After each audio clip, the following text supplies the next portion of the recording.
Student से smart student में अपने आप को कन्वर्ट करना पड़ेगा। इसके लिए चूंकि आप एलेमेंट्री में आए हैं, एलेमेंट्री स्टूडेंट हैं, अभी आप इस स्कूल के बारे में नहीं जानते, अपनी प्रीवियस लाइब्रेरी के बारे में आपने देखा होगा कैसे होती है, क्या कैसे यूज करते हैं। हमारे लिए ये बहुत इजी है कि आप यहाँ पे ही नहीं, after the during the class hours through hostels, अगर आपको परमिट है, टैबलेट से स्कूल में है, आपको डिपार्टमेंट की ओर से मिलता है, कंप्यूटर की ओर से, या फिर छुट्टियों में अपने घर से अपने डिवाइस मोबाइल पे भी प्ले स्टोर के थ्रू आप ई ग्रंथालय के ऐप को डाउनलोड कर सकते हैं। अपने पेरेंट्स को भी उसको यूज करके वो यूज कर सकते हैं कि आप कौन सी बुक्स पढ़ रहे हैं, नहीं पढ़ रहे हैं।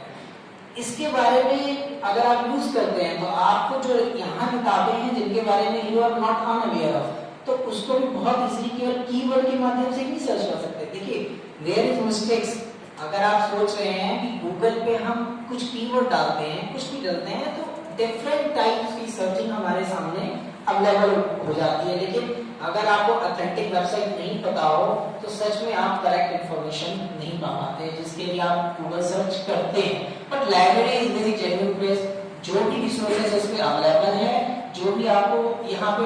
दी गई है थ्रू ई ग्रंथालय के माध्यम से, ना केवल लाइब्रेरी में जो अवेलेबल है ओपन ई रिसोर्सेज है ना, इलेक्ट्रॉनिक मीडिया में जो अवेलेबल है फ्री ऑफ कॉस्ट है, उसकी भी लिंक्स इस पे दी गई है। और अगर आप उसको यूज करते हैं इफेक्टिवली, अपनी लॉजिकल थिंकिंग लगा के कि आपको क्या करना है, सपोज है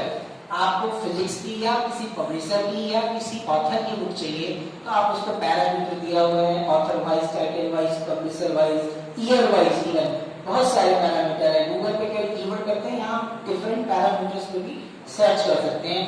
ऐप को अगर आप डाउनलोड कर लेते हैं तो बहुत इजी, आपको कहीं नहीं जाना है, फ्री ऑफ टाइम में आप अपने मतलब की किताबें जो लाइब्रेरी में अवेलेबल है उसको भी सर्च करके लिस्टिंग करिए, और ड्यूरिंग द लाइब्रेरी आवर्स आप उसको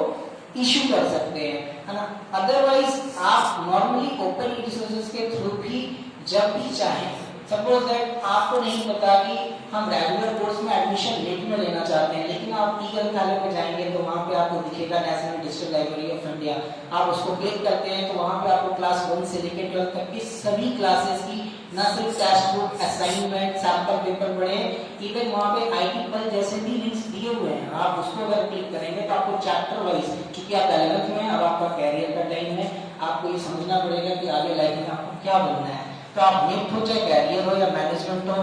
या फिर इंजीनियरिंग हो, आप उस पर क्लिक कीजिए आईटी पल पे, आप वहाँ पे देखेंगे कि आईआईटी के प्रोफेसर जो है वो नेट के लिए आपको टॉपिक वाइज, चैप्टर 1 फिजिक्स पे topic wise video lectures, IIT के प्रोफेसर यानी वेरी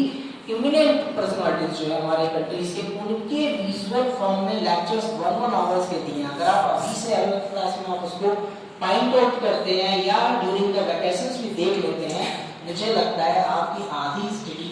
सॉल्व हो जाएगी। और व्हेन आफ्टर द जुलाई तक आप आएंगे तो आपके जो सब्जेक्ट टीचर चैप्टर वाइज आपको पढ़ाएंगे वो आपको बहुत ही बेनिफिशियल होगा। इवन आपको मुझे लगता है इन फ्यूचर कोचिंग की भी जरूरत नहीं पड़ेगी, अगर आप इन रिसोर्सेज को इफेक्टिवली यूज करते हैं, आपका टाइम भी बचता है। और लेकिन इस चीज का याद रखिएगा कि आपकी अदर एक्टिविटी जैसे आर्ट, म्यूजिक या और भी कोई चीजें वो ना हो डिस्टर्ब। अगर आपका कोई इंटरेस्ट आर्ट में है तो आप आर्ट इंडिया जैसी वेबसाइट पे जाइए, वहां पे आपको आर्ट के डिफरेंट वर्ल्ड लेवल की रिसोर्सेज और मिलेंगे। आपको म्यूजिक कंपोजिशन के भी बहुत अच्छे लिंक्स दिए हुए हैं। आपको जरूरत सिर्फ इतना है कि आप गूगल के थ्रू, या तो अगर कंप्यूटर टाइम में आप जाते हैं कंप्यूटर फैकल्टी में, या फ्री पीरियड है या अरेंजमेंट है या रिमीडियल टाइम है या सुपरविजन है, व्हाटएवर, या संडे, जब भी आपको मौका मिलता है लैब में जाने का या डिवाइसेस यूज करने का, आप अपने एकेडमिक पर्पज से लाइब्रेरी की वेबसाइट को देखें। आप उस पर लाइब्रेरी जेबी रोहतक टाइप करेंगे, आपके सामने वेबसाइट आ जाएगी, आप सर्च ही करिए ओपन रिसोर्सेज के लिए, कैरियर के लिए, व्हाटएवर यू वांट, है ना।